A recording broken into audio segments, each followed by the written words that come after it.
Vary பிடிச்சு போய் கிடையாதுங்கிற துறை, வேரி பிடிச்சு போய் கிடையாதுங்கிற துறை. திறந்து விட்டு கம்முன்னு உட்காந்துக்கிறீங்க. மாட்ட சொன்னா என்ன பண்ணி மேடம்? டிவியில பார்த்து நான் உங்களுக்கு 4-5 மணி நேரமா ட்ரை பண்றேன், போன் எடுக்க மாட்டேன். எத்தனை மிஸ்டு கால் இருக்கு பாரு. அதெல்லாம் பண்ணாதீங்க. இப்ப நான் எம்எல்ஏ விடுங்க, நான் பொறுமையா போறேன். இன்னொருத்தவங்க தான் பொறுத்துக்குவாங்களா? மக்கள் பிரதிநிதி கிட்ட ஒரு வார்த்தை கூட சொல்லாம இப்படி பண்ணினா என்ன அர்த்தம்? ஆய்வு சென்ற இடத்தில் திடீரென அதிகாரியை கண்டித்த எம்எல்ஏ. சொன்னா என்ன கெட்டு போயிடும் உங்களுக்கு? அவ்வளவு பிரஸ்டேஜ். இவங்க எல்லாம் திறக்க கூடாது தண்ணிய, இவங்க எல்லாம் தொடக்கூடாது. வேரி பிடிச்சு போய் கிடையாதுங்கிற துறை. தண்ணீர் திறப்பு குறித்து சம்பவ இடத்தில் நடந்த பரபரப்பு சம்பவம். ஒரு மக்கள் பிரதிநிதி சேர்மனுக்கு தெரியல, மந்திரிக்கு தெரியல, எம்எல்ஏ எடுக்கும் தெரியல, எம்பிக்கு தெரியல, நீங்களே திறந்து விடுறீங்கன்னு வந்து சார் அது. இந்த துறை வந்து அரசு துறை தானே, நீர்வளத்துறை அரசு துறை. மக்கள் பிரதிநிதிகிட்ட ஒரு வார்த்தை சொன்னால மரபுன்னா காலகாலமா எப்பவுமே நானும் ஒரு 3 வருஷம் திறந்து விட்டுருக்கேன். போன வருஷமா சொல்லாம திறந்துட்டீங்க.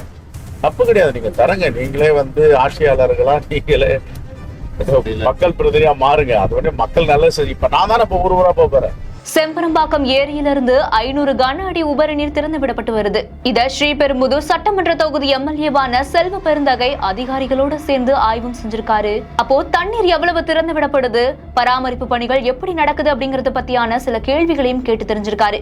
இந்த நிலையில தான் உபரி நீர் திறப்பு குறித்து தகவல் தெரிவிக்காத நிலைமையில ஆய்வுகளை முடிச்ச பின்னாடி அங்க இருக்கக்கூடிய பொதுப்பணித்துறை அதிகாரியான தனசேகரன் அவரை எம்எல்ஏ செல்வ பெருந்தகை கடுமையாகவும் கணிச்சிருக்காரு. 3 வருஷங்களா நான் தான் இங்க தண்ணீர் திறந்து விட்டேன், கடந்த வருஷம் திறந்து விட்டது கூட எனக்கு தெரிவிக்கல, மக்கள் பிரதிநிதி கிட்ட ஒரு வார்த்தை கூட சொல்லாம இப்படி பண்ணுனா என்ன அர்த்தம் அப்படிங்கிற மாதிரியான சில கேள்விகளை கேட்டு கடுமையா கண்டிச்சிருக்காரு. இதெல்லாம் தப்பு இல்ல, இது சொல்லணும் இல்ல. இது நீங்களே மக்கள் பிரதிநிதி ஆயிட்டா பிறகு கவர்மெண்ட் அதிகாரிகளை கவர்மெண்ட் ரன் பண்ணிடலாமே.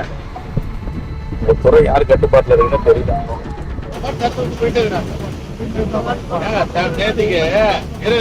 நான் நேரத்துல இருந்து டிவில 12 மணிக்கு ஓடிக்கிறேன். 4 மணிக்கு திறக்க போறாங்க. பூசணிக்காய் ஓடிக்கிறீங்க, பூஜை போடுறீங்க, தேங்காய் ஓடிக்கிறீங்க.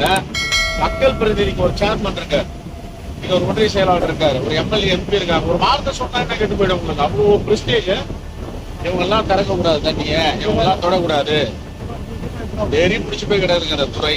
என்ன இவங்க எல்லாம் வரக்கூடாது, மக்கள் பிரதிநிதி வரக்கூடாது. என்ஜினியர் லெவல நாங்களே பாத்துக்கோன்னா அப்புறம் இன்னத்துக்கு மக்கள் பிரதிநிதி?